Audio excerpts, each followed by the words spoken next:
ನಮಸ್ಕಾರ ಸ್ನೇಹಿತರೆ, ಹೇಗಿದ್ದಾರೆ ಎಲ್ಲರೂ ಚೆನ್ನಾಗಿದ್ದಾರೆ ಅನ್ಕೊಳ್ಳಿ ಸ್ನೇಹಿತರೆ. ಎಲ್ರಿಗೂ SPP ಮೀಡಿಯಾದ ಮತ್ತೊಂದು ವಿಡಿಯೋಗೆ ತಮಗೆಲ್ರಿಗೂ ಸ್ವಾಗತ ಸುಸ್ವಾಗತ ಸ್ನೇಹಿತರೆ.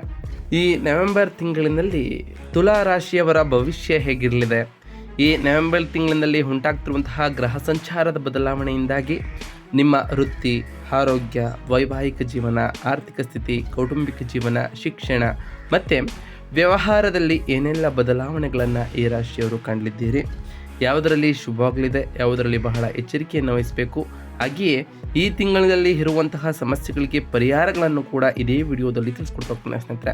ಆದ್ದರಿಂದ ವಿಡಿಯೋನ ಸ್ಕಿಪ್ ಮಾಡದೆ ಇಲ್ಲಿಂದ ಕೊನೆ ತನಕ ನೋಡ್ತಾ ಬನ್ನಿ. ಸ್ಕಿಪ್ ಮಾಡಿ ವಿಡಿಯೋನ ನೋಡೋದ್ರಿಂದ ನಿಮಗೆ ಅಷ್ಟು ಇನ್ಫಾರ್ಮೇಷನ್ ಅರ್ಥ ಆಗೋದಿಲ್ಲ ಸ್ನೇಹಿತರೆ. ಸೊ ಫಸ್ಟಿಂದ ಎಂಟು ತನಕ ವಿಡಿಯೋನ ವಾಚ್ ಮಾಡಿ. ಹಾಗೆ ನಮ್ಮ ಈ ವಿಡಿಯೋ ಇಷ್ಟ ಆಗಿತ್ತು ಅಂದರೆ ವಿಡಿಯೋಗೆ ಒಂದು ಲೈಕ್ ಮಾಡಿ ಸ್ನೇಹಿತರೆ. ನೀವು ಲೈಕ್ ಕೊಡೋದ್ರಿಂದ ನಮಗೆ ಇನ್ನೂ ಹೆಚ್ಚು ವಿಡಿಯೋಗಳನ್ನು ಮಾಡಲಿಕ್ಕೆ ಮೋಟಿವೇಶನ್ ಸಿಗುತ್ತೆ ಅಂತ ಹೇಳ್ತಾ, ಇನ್ನು ತಡ ಮಾಡೋದು ಬೇಡ ಸ್ನೇಹಿತರೆ. ಯಾರಿನ್ನೂ ಚಾನಲ್ನ ಸಬ್ಸ್ಕ್ರೈಬ್ ಮಾಡ್ಕೊಂಡಿಲ್ಲ ಅವರು ಈಗಲೇ ಸಬ್ಸ್ಕ್ರೈಬ್ ಮಾಡ್ಕೊಳ್ಳಿ. ಸಬ್ಸ್ಕ್ರೈಬ್ ಮಾಡ್ಕೊಂಡು ಪ್ರತಿನಿತ್ಯ ವಿಡಿಯೋ ವಾಚ್ ಮಾಡ್ತಿರೋರಿಗೆ ಥ್ಯಾಂಕ್ ಯು ಸೋ ಮಚ್ ಅಂತ ಹೇಳ್ತಾ, ಇನ್ನು ಈ ನವೆಂಬರ್ ತಿಂಗಳಿನಲ್ಲಿ ಗ್ರಹ ಸಂಚಾರಗಳು ಹೇಗಿರಲಿದೆ ಈ ತುಲಾ ರಾಶಿಯವರಿಗೆ ಅಂತ ಮೊದಲನೇದಾಗಿ ನೋಡ್ತಾ ಬರೋಣ.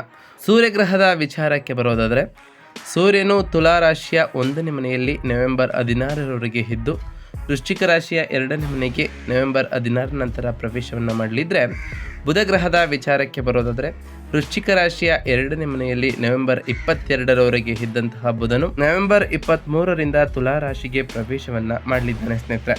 ಇದರಿಂದ ಸಾಕಷ್ಟು ಬದಲಾವಣೆಗಳನ್ನು ಈ ತಿಂಗಳಿನಲ್ಲಿ ಕಾಣ್ತಾ ಬರ್ತೀರಿ. ಇನ್ನು ಶುಕ್ರ ಗ್ರಹದ ವಿಚಾರಕ್ಕೆ ಬರೋದಾದರೆ, ಶುಕ್ರನು ಕನ್ಯಾ ರಾಶಿಯ 12ನೇ ಮನೆಯಲ್ಲಿ ನವೆಂಬರ್ 1ರವರೆಗೆ ಇದ್ದು, ತುಲಾ ರಾಶಿಯ 1ನೇ ಮನೆಗೆ ಅಂದರೆ ನಿಮ್ಮ ಈ ಮನೆಗೆ ನವೆಂಬರ್ 2ರಿಂದ 25ರವರೆಗೆ ಶುಕ್ರನು ಇರೋ ಕಾರಣ ನಿಮ್ಮ ಜೀವನದಲ್ಲಿ ಸಾಕಷ್ಟು ಬದಲಾವಣೆಗಳನ್ನು ಈ ತಿಂಗಳಿನಲ್ಲಿ ಕಾಣ್ತಾ ಬರ್ತೀರಿ. ಅದಾದ ನಂತರ ವೃಶ್ಚಿಕ ರಾಶಿಯ 2ನೇ ಮನೆಗೆ ನವೆಂಬರ್ 26ರ ನಂತರ ಪ್ರವೇಶವನ್ನು ಮಾಡಲಿದ್ದಾನೆ.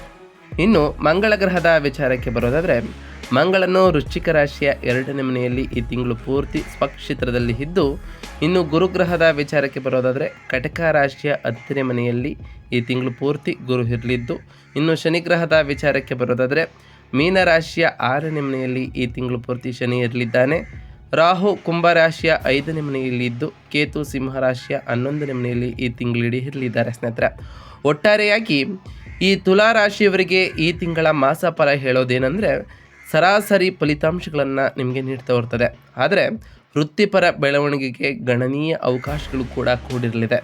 ನಿಮ್ಮ ಲಗ್ನದ ಅಧಿಪತಿಯಾದಂತಹ ಶುಕ್ರನು ನವೆಂಬರ್ 2ನೇ ತಾರೀಕಿನಿಂದ 25ರವರೆಗೆ ನಿಮ್ಮ 1ನೇ ಮನೆಯಲ್ಲಿ ಅಂದರೆ ಸ್ವಕ್ಷೇತ್ರದಲ್ಲಿ ತುಲಾ ರಾಶಿಯಲ್ಲಿ ಸಂಚರಿಸೋ ಕಾರಣ ಬಹಳ ಸಕಾರಾತ್ಮಕವಾದ ಬದಲಾವಣೆಗಳನ್ನು ಈ ರಾಶಿಯವರು ಕಾಣ್ತಾ ಬರ್ತೀರಿ. ಇದು ಆಕರ್ಷಣೆ, ಉತ್ತಮ ಆರೋಗ್ಯ ಮತ್ತು ಒಟ್ಟಾರೆ ನಿಮ್ಮ ಶ್ರೇಯಸ್ಸನ್ನು ತರ್ತಾ ಬರ್ತದೆ. ಇನ್ನೊಂದು ದೊಡ್ಡ ಸಕಾರಾತ್ಮಕತೆ ಏನು ಅಂತಂದರೆ, ನಿಮ್ಮ 10ನೇ ಮನೆಯಲ್ಲಿ ಉಚ್ಚ ಸ್ಥಾನದಲ್ಲಿ ಗುರು ಇರೋ ಕಾರಣ ಗುರುವಿನ ಸಂಪೂರ್ಣ ಬೆಂಬಲವು ಈ ರಾಶಿಯವರಿಗೆ ಸಿಗ್ತಾ ಬರ್ತದೆ. ನಿಮ್ಮ ಕಷ್ಟ ಕಾರ್ಪಣ್ಯಗಳಿಗೂ ಕೂಡ ಪರಿಹಾರ ಸಿಕ್ಕ ಹೋಗ್ತದೆ ಸ್ನೇಹಿತರೆ. ಇದು ವೃತ್ತಿಪರ ಪ್ರಗತಿಯನ್ನು ಮತ್ತು ಮನ್ನಣೆಯನ್ನು ನಿಮಗೆ ನೀಡ್ತಾ ಬರ್ತದೆ. ಈ ತಿಂಗಳಿನಲ್ಲಿ ಕೆಲವೊಂದಿಷ್ಟು ಸವಾಲುಗಳು ಕೂಡ ಎದುರಾಗ್ಬೋದು. ಕುಜ ನಿಮ್ಮ 2ನೇ ಮನೆಯಲ್ಲಿ ಈ ತಿಂಗಳು ಪೂರ್ತಿ ಬಲವಾಗಿದ್ದಾನೆ. ನವೆಂಬರ್ 16ರಿಂದ ಸೂರ್ಯ ಮತ್ತು ನವೆಂಬರ್ 26ರಿಂದ ಶುಕ್ರನು ಸೇರಲಿದ್ದಾರೆ. ಈ ಶಕ್ತಿಶಾಲಿಯಾದ ಇತಿಯು ನಿಮ್ಮ ಮಾತುಗಳನ್ನು ಕಠಿಣವಾಗಿಸಬಹುದು ಮತ್ತು ಖರ್ಚುಗಳನ್ನು ಹೆಚ್ಚಿಸಬಹುದು ಸ್ನೇಹಿತರೆ. 6ನೇ ಮನೆಯಲ್ಲಿ ಶನಿ ಅಡೆತಡೆಗಳನ್ನು ನಿವಾರಿಸಲು ಸಹಾಯ ಮಾಡ್ತಾ ಇರ್ತಾನೆ. ಆದರೆ ವಿಳಂಬಗಳು ಕೂಡ ಇದೇ ತಿಂಗಳಿನಲ್ಲಿ ಎದುರಾಗ್ಬೋದು. ಇನ್ನು ಈ ನವೆಂಬರ್ ತಿಂಗಳಿನಲ್ಲಿ ಈ ತುಲಾ ರಾಶಿಯವರ ವೃತ್ತಿ ಮತ್ತು ಉದ್ಯೋಗದಲ್ಲಿ ಏನೆಲ್ಲ ಬದಲಾವಣೆಯನ್ನು ಕಾಣಲಿದ್ದೀರಿ ಅಂತ ನೋಡ್ತಾ ಬರೋದಾದರೆ, ವೃತ್ತಿಪರವಾಗಿ ಈ ತುಲಾ ರಾಶಿಯ ಜನರಿಗೆ ನಿಮ್ಮ 10ನೇ ಮನೆಯಲ್ಲಿ ಕರ್ಮದ ಸ್ಥಾನದಲ್ಲಿ ಉಚ್ಚ ಗುರು ಇರೋ ಕಾರಣ ಈ ತಿಂಗಳು ಬಹಳ ಆಶಾದಾಯಕವಾದಂತಹ ತಿಂಗಳು ಈ ತುಲಾ ರಾಶಿಯವರಿಗೆ ಆಗಿರಲಿದೆ. ನಿಮಗೆ ಹಿರಿಯರಿಂದ ಸಂಪೂರ್ಣವಾದ ಬೆಂಬಲವೂ ಕೂಡ ದೊರೆಯುತ್ತದೆ. ಬಡ್ತಿ ಅಥವಾ ಉತ್ತಮವಾದ ಅವಕಾಶಗಳು ಕೂಡ ದೊರೆಯಬಹುದು.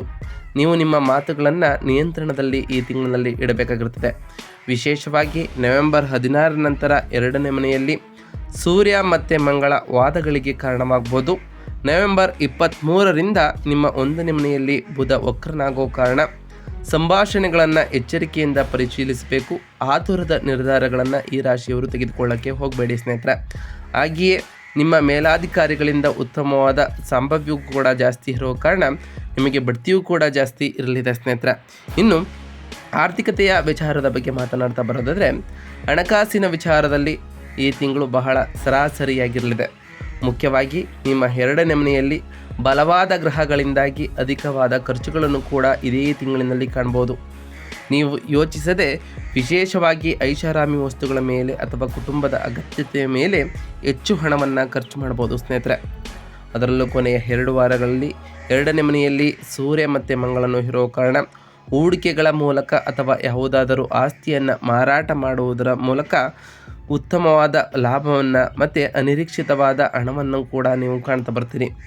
ಆರ್ಥಿಕ ವ್ಯವಹಾರಗಳೊಂದಿಗೆ ಬಹಳ ಜಾಗರೂಕರಾಗಿ ಇರಬೇಕಾಗಿರುತ್ತದೆ ಮತ್ತು ಹಣದ ಬಗ್ಗೆ ವಾದಗಳನ್ನು ನೀವು ಮಾಡಲಿಕ್ಕೆ ಹೋಗಬೇಡಿ. ಅದರಿಂದ ಸಾಧ್ಯವಾದಷ್ಟು ದೂರವಿರೋದು ಈ ರಾಶಿಯವರಿಗೆ ಒಳಿತಾಗಿರಲಿದೆ ಸ್ನೇಹಿತರೆ. ಇನ್ನು ಕುಟುಂಬ ಮತ್ತು ಸಂಬಂಧಗಳ ವಿಚಾರದಲ್ಲಿ ಏನೆಲ್ಲ ಬದಲಾವಣೆಯನ್ನು ಕಾಣಲಿದ್ದೀರಿ ಅಂತ ನೋಡ್ತಾ ಬರೋದಾದರೆ, ಕೌಟುಂಬಿಕವಾದ ದೃಷ್ಟಿಯಿಂದ ನಿಮಗೆ ಸ್ವಲ್ಪ ಸಾಮಾನ್ಯವಾದಂತಹ ಸಮಯವಾಗಿರ್ತದೆ. ಏಕೆಂದರೆ ನಿಮ್ಮ ತೀಕ್ಷ್ಣವಾದ ಮಾತುಗಳ ಕಾರಣದಿಂದಾಗಿ ಕೆಲವು ತಪ್ಪು ತಿಳುವಳಿಕೆಗಳು ಅಥವಾ ಜಗಳಗಳು ಕೂಡ ಎದುರಾಗ್ಬೋದು. ಆದ್ದರಿಂದ ಮನೆಯಲ್ಲಿ ಪ್ರಾಮಾಣಿಕವಾಗಿರಿ ಸ್ನೇಹಿತರೆ ಮತ್ತು ಕಡಿಮೆ ಮಾತನಾಡಲು ಪ್ರಯತ್ನಿಸಿ. 5ನೇ ಮನೆಯಲ್ಲಿ ರಾಹು ಇರೋ ಕಾರಣ ನಿಮ್ಮ ಮಕ್ಕಳ ಮೇಲೆ ಗಮನವನ್ನು ನೀವು ಹರಿಸಬೇಕಾಗುತ್ತದೆ. ಆದರೆ ಅವರು ತಮ್ಮ ಕ್ಷೇತ್ರದಲ್ಲಿ ಚೆನ್ನಾಗಿರ್ತಾರೆ ಸ್ನೇಹಿತರೆ.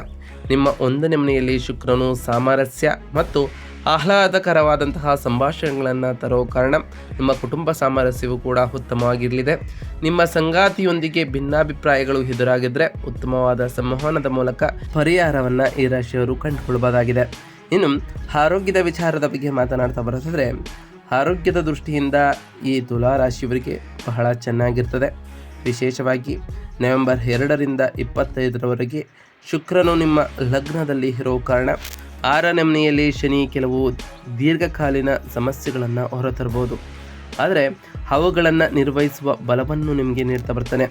ನೀವು ಕಣ್ಣಿನ ಅಥವಾ ಗಂಟಲಿನ ಸೋಂಕು ಅಥವಾ ಮುಖ ಮತ್ತು ತಲೆಗೆ ಸಣ್ಣ ಪುಟ್ಟ ಗಾಯಗಳು ಬರುವಂತಹ ಚಾನ್ಸಸ್ ಇರೋ ಕಾರಣ ವಿಶೇಷವಾಗಿ ದ್ವಿತೀಯಾರ್ಧದಲ್ಲಿ ವಾಹನ ಚಾಲನೆಯನ್ನು ಮಾಡುವಾಗ ಬಹಳ ಎಚ್ಚರಿಕೆಯಿಂದ ಇರಿ ಸ್ನೇಹಿತರೆ. ನಿಮ್ಮ ಗಮನವನ್ನು ಒಂದೆಡೆ ಕೇಂದ್ರೀಕರಿಸಿ ಸ್ನೇಹಿತರೆ. ಹಾಗೆಯೇ ಈ ಟೈಮ್ನಲ್ಲಿ ಚಂಚಲ ಮನಸ್ಸು ಕೂಡ ಉಂಟಾಗ್ಬೋದು. ಅದರಿಂದ ದೇವರ ಧ್ಯಾನವನ್ನು ಮಾಡಿ ಸ್ನೇಹಿತರೆ. ನಾವು ಕೊನೆಯಲ್ಲಿ ತಿಳಿಸ್ಕೊಡುವಂತಹ ಸರಳ ಪರಿಹಾರಗಳನ್ನು ಅನುಸರಿಸಿದೆ ಆದರೆ ನಿಮ್ಮ ಜೀವನದಲ್ಲಿ ಸಾಕಷ್ಟು ಬದಲಾವಣೆಗಳನ್ನು ಕಾಣ್ತಾ ಬರ್ತೀರಿ. ಹಾಗೆಯೇ ನೀವು ಅಂದುಕೊಂಡಿರುವಂತಹ ಕಾರ್ಯಗಳು ಕೂಡ ಯಾವುದೇ ಅಡೆತಡೆ ಇಲ್ಲದೆ ನೆರವೇರ್ತಾ ಬರ್ತದೆ. ಅದರಿಂದ ಯಾವುದೇ ರೀತಿಯ ಭಯವನ್ನು ಪಡುವ ಅವಶ್ಯಕತೆ ಇರುವುದಿಲ್ಲ.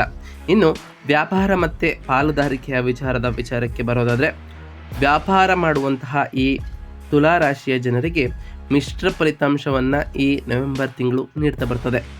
10ನೇ ಮನೆಯಲ್ಲಿ ಉಚ್ಚ ಸ್ಥಾನದಲ್ಲಿ ಗುರು ಇರೋ ಕಾರಣ ಗುರುವಿನ ಬೆಳವಣಿಗೆಗೆ ಮತ್ತು ವಿಸ್ತರಣೆಗೆ ಬೆಂಬಲವನ್ನು ನೀಡ್ತಾ ಬರ್ತಾನೆ ಸ್ನೇಹಿತರೆ.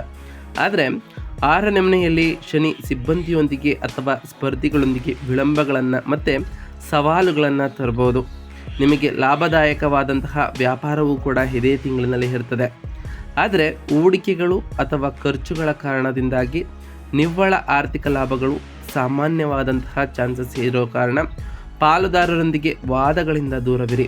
ಅದರಲ್ಲೂ ಪಾಲುದಾರಿಕೆಯನ್ನು ಮಾಡುವಾಗ ಸಾಕಷ್ಟು ಪಾರದರ್ಶಕವಾಗಿ ಇರುವುದು ಈ ರಾಶಿಯವರಿಗೆ ಮುಖ್ಯವಾಗಿರ್ತದೆ. ಇದರಿಂದ ನಿಮ್ಮ ವ್ಯಾಪಾರವು ಇನ್ನಷ್ಟು ಉತ್ತಮಕ್ಕೆ ಇರಲಿದೆ ಸ್ನೇಹಿತರೆ. ಇನ್ನು ವಿದ್ಯಾರ್ಥಿಗಳ ವಿಚಾರದ ಬಗ್ಗೆ ಮಾತನಾಡ್ತಾ ಬರೋದಾದರೆ, ವಿದ್ಯಾರ್ಥಿಗಳು ನಿಮ್ಮ ಅಧ್ಯಯನದ ಮೇಲೆ ಹೆಚ್ಚು ಏಕಾಗ್ರತೆಯನ್ನು ಈ ರಾಶಿಯವರು ವಹಿಸಬೇಕಾಗಿರುತ್ತದೆ. 5ನೇ ಮನೆಯಲ್ಲಿ ರಾಹು ವಿಚಲನೆಯನ್ನು ಮತ್ತು ಏಕಾಗ್ರತೆ ಕೊರತೆಯನ್ನು ಉಂಟು ಮಾಡಬಹುದು. ನೀವು ಬಹಳಷ್ಟು ಮಾನಸಿಕ ಒತ್ತಡವನ್ನು ಮತ್ತು ಅಧ್ಯಯನದ ಮೇಲೆ ಆಸಕ್ತಿಯ ಕೊರತೆಯನ್ನು ಕೂಡ ಎದುರಿಸ್ಬೋದು ಸ್ನೇಹಿತರೆ. ನಿಮ್ಮ ಮನಸ್ಸು ಮನರಂಜನೆಯ ಕಡೆ ಹೆಚ್ಚು ಒಲವನ್ನು ತೋರಿಸ್ಬೋದು. ಅದರಿಂದ ಮನಸ್ಸನ್ನು ಹಿಡಿತದಲ್ಲಿ ಇಟ್ಕೊಳ್ಳಿ. ಏಕಾಗ್ರತೆಯಿಂದ ನೀವು ಮಾಡಬೇಕಾಗಿರುವಂತಹ ಕೆಲಸವನ್ನು ಮಾಡ್ತಾ ಬನ್ನಿ. ಈ ಸಮಸ್ಯೆಗಳನ್ನು ನಿವಾರಿಸಲು ಈ ತಿಂಗಳು ನಿಮಗೆ ಸ್ವಲ್ಪ ವಿಶ್ರಾಂತಿಯೂ ಕೂಡ ಬೇಕಾಗ್ಬೋದು. ಕಷ್ಟಪಟ್ಟು ಕೆಲಸವನ್ನು ಮಾಡ್ತಾ ಬನ್ನಿ. ಮುಂದೂಡುವುದನ್ನು ತಪ್ಪಿಸಿ ಸ್ನೇಹಿತರೆ. ನಾಳೆ ಮಾಡಿದ್ರಾಯ್ತು, ಇವತ್ತು ಮಾಡಿದರೆ ಆಯಿತು ಅಂತ ಮುಂದೂಡುವುದನ್ನು ತಪ್ಪಿಸಿ. ನಾಳೆ ಎಂಬುದು ಆಳು ಅಂತ ಹೇಳೋ ರೀತಿಯಲ್ಲೇ ನಿಮ್ಮ ಕೆಲಸಗಳನ್ನು ಅಂದಿನ ದಿನದ ಕೆಲಸವನ್ನು ಅಂದೇ ಮಾಡ್ತಾ ಬನ್ನಿ ಸ್ನೇಹಿತರೆ. ಇದರಿಂದ ಸಾಕಷ್ಟು ಉತ್ತಮವಾದ ಬದಲಾವಣೆಗಳನ್ನು ಈ ರಾಶಿಯ ವಿದ್ಯಾರ್ಥಿಗಳು ಕಾಣ್ತಾ ಬರ್ತೀರಿ. ಅದರಲ್ಲೂ ಹೊಸ ಕೌಶಲ್ಯಗಳನ್ನು ಕಲಿಬೇಕು ಅಂದ್ಕೊಂಡಿರೋ ಈ ರಾಶಿಯ ವಿದ್ಯಾರ್ಥಿಗಳಿಗೆ ಈ ನವೆಂಬರ್ ತಿಂಗಳು ಬಹಳ ಅನುಕೂಲಕರವಾಗಿರುವುದರಿಂದ ನೀವು ಈ ಕೌಶಲ್ಯಗಳನ್ನು ಕಲಿಯಲು ಬಹಳ ಉತ್ತಮವಾದ ಸಮಯವೂ ಕೂಡ ಇದಾಗಿರಲಿದೆ. ಗುರುವಿನ ಬೆಂಬಲವೂ ಕೂಡ ಸಿಗೋದ್ರಿಂದ ನಿಮ್ಮ ಜೀವನವನ್ನು ನೀವು ರೂಪಿಸಿಕೊಳ್ಬಹುದಾಗಿದೆ ಸ್ನೇಹಿತರೆ. ಒಟ್ಟಾರೆಯಾಗಿ ಈ ನವೆಂಬರ್ ತಿಂಗಳಿನಲ್ಲಿ ಈ ತುಲಾ ರಾಶಿಯವರು ಒಂದಿಷ್ಟು ಸಕಾರಾತ್ಮಕವಾದ ಬದಲಾವಣೆಗಳ ಜೊತೆಗೆ ಒಂದಿಷ್ಟು ಎಚ್ಚರಿಕೆಯ ಸೂಚನೆಗಳನ್ನು ಕೂಡ ಕಾಣ್ತಾ ಬರ್ತೀರಿ. ಈ ತಿಂಗಳಿನಲ್ಲಿ ಎಚ್ಚರಿಕೆಗೆ ಮಾಡಬೇಕಾಗಿರುವಂತಹ ಸರಳ ಪರಿಹಾರಗಳೇನು ಅಂತ ಒಂದೊಂದಾಗಿ ತಿಳಿಸ್ಕೊಡ್ತಾ ಹೋಗ್ತಾನೆ ಸ್ನೇಹಿತರೆ, ಗಮನವಿಟ್ಟು ನೋಡ್ತಾ ಬನ್ನಿ. 1ನೇ ಮನೆಯಲ್ಲಿ ಶುಕ್ರನು ಇರೋ ಕಾರಣ ಪ್ರತಿ ಶುಕ್ರವಾರದಂದು ತಾಯಿ ಜಗನ್ಮಾತೆಯಾದಂತಹ ಲಕ್ಷ್ಮೀ ದೇವಿಗೆ ಪೂಜೆಯನ್ನು ಸಲ್ಲಿಸಿ ಸ್ನೇಹಿತರೆ. ನಿಮ್ಮ ಆಕರ್ಷಣೆ ಮತ್ತು ಶ್ರೇಯಸ್ಸನ್ನು ಹೆಚ್ಚಿಸಲು ಬಿಳಿ ಬಣ್ಣದ ಬಟ್ಟೆಗಳನ್ನು ಧರಿಸಿ ಸ್ನೇಹಿತರೆ. ಪ್ರತಿ ಶುಕ್ರವಾರದಂದು ತಾಯಿ ಜಗನ್ಮಾತೆಯಾದಂತಹ ಲಕ್ಷ್ಮೀ ದೇವಿಗೆ ಪೂಜೆಯನ್ನು ಸಲ್ಲಿಸಿ.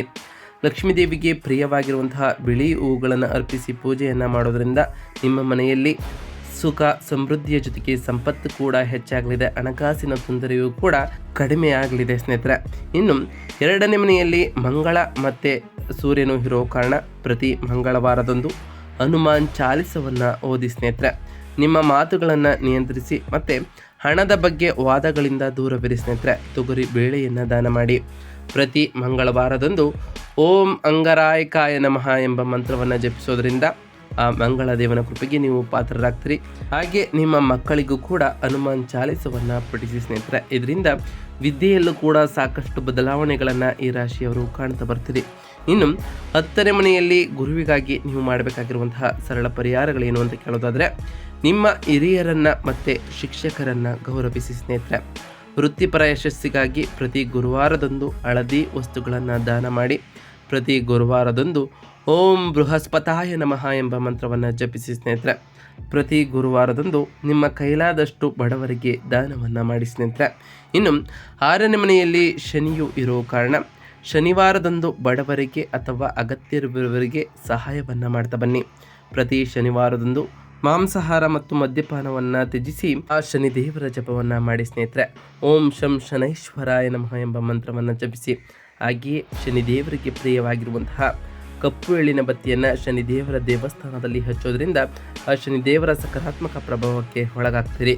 ನಿಮ್ಮ ದೈನಂದಿನ ದಿನಚರಿಯನ್ನು ಬಹಳ ಶಿಸ್ತಿನಿಂದ ಇಟ್ಕೊಳ್ಳಿ ಸ್ನೇಹಿತರೆ. ಇದರಿಂದ ಆ ಶನಿದೇವರ ಅನುಗ್ರಹವೂ ಕೂಡ ನಿಮಗೆ ಪ್ರಾಪ್ತಿಯಾಗಲಿದೆ.